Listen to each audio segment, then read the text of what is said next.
G20 देश की बैठक 8 से 10 सितंबर के बीच में दिल्ली में होने जा रही है। यह पहला मौका है जब भारत में इतने बड़े अंतर्राष्ट्रीय सम्मेलन का आयोजन हो रहा है। G20 की बैठक अमेरिका, रूस, चीन, ब्रिटेन, जापान सहित तमाम बड़े देशों के राष्ट्रीय अध्यक्ष शामिल होंगे।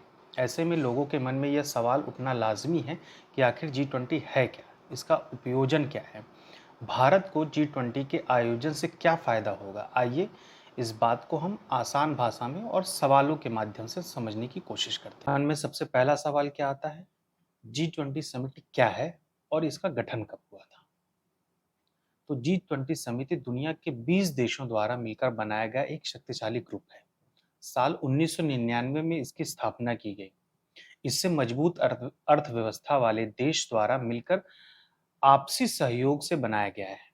इसमें भारत, चीन, अमेरिका, रूस, जर्मनी, जापान के अलावा Britain, France, Italy, Australia, Brazil, Canada, Indonesia, South Africa, Saudi Arab, तुर्की, मैक्सिको, साउथ कोरिया, यूरोपियन संघ और अर्जेंटीना भी शामिल है। अब दूसरा सवाल क्या मन में आता है? G20 समिति को बनाने का क्या मकसद था? 1999 से पहले कुछ सालों में एशिया आर्थिक संकट से जूझ रहा था। इसे देखते हुए जर्मनी में G8 देशों की बैठक हुई और G20 का गठन किया गया। इससे सभी मजबूत अर्थव्यवस्था वाले 20 देशों के वित्तीय मंत्री, केंद्रीय बैंक के गवर्नर को बुलाया गया। संगठन का मकसद वैश्विक आर्थिक मुद्दों को आपसी चर्चा कर हल निकालना था। साल 1908 के वैश्विक मंदी के बाद यह निर्णय लिया गया कि इस बैठक में सभी देश के राष्ट्रीय अध्यक्ष भी शामिल हों। G20 दुनिया में क्या हैसियत रखता है, इसकी जरूरत क्या है? G20 की ताकत का अंदाजा इस बात से लगाया जा सकता है, इसके सदस्य देशों के पास मिलाकर दुनिया की 80% जीडीपी, 60% आबादी और 75% ग्लोबल ट्रेड।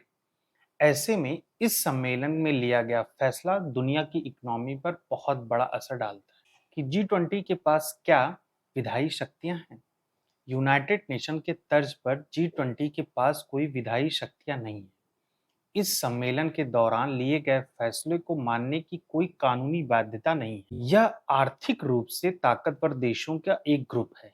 यहाँ लिए गए निर्णय अंतर्राष्ट्रीय ट्रेड पर काफी हद तक प्रभावित करते हैं। G20 का सम्मेलन होने से आम लोगों को क्या फायदा है? यह सवाल लाजमी है कि आखिर भारत को G20 का सदस्य होने से क्या फायदा है। सरल शब्दों में समझें तो G20 की बैठक के दौरान दुनिया भर की अर्थव्यवस्थाओं को मजबूत करने के और उसे बढ़ावा देने पर चर्चा होगी। आर्थिक मजबूती से देश में रोजगार से ज्यादा अवसर पैदा होंगे। यहाँ शिक्षा, खाद्य पदार्थ और कीमतों पर नियंत्रण किया जाएगा। रोजगार जैसे मुद्दों पर चर्चा के बाद निर्णय लिए जाते हैं। इस बार भारत इसकी अध्यक्षता कर रहा है। कैसे तय होती है G20 की अध्यक्षता? G20 की अध्यक्षता का फैसला ट्रोइका के तहत होता है। हर सम्मेलन को पिछले, वर्तमान और भविष्य के राष्ट्रीय अध्यक्ष के समर्थन से आयोजित किया जाता है। इसके समूह को ट्रोइका कहा जाता है। इस बार ट्रोइका में इंडोनेशिया, भारत और ब्राजील है। सरल शब्दों में समझें तो भारत को G20 की अध्यक्षता इंडोनेशिया से मिली है और अगले साल ब्राजील इसकी अध्यक्षता करने वाला है। अब तक कुल कितनी G20 की बैठक हुई है? यूं तो G20 का गठन 24 साल हो चुके हैं, लेकिन ऐसा जरूरी नहीं कि हर साल G20 की बैठक हो। 2 दशक से अधिक वक्त में कुल 17 G20 की बैठक संपन्न हो चुकी है।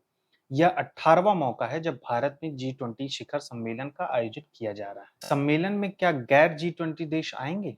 ये भी एक मन में सवाल उठता है।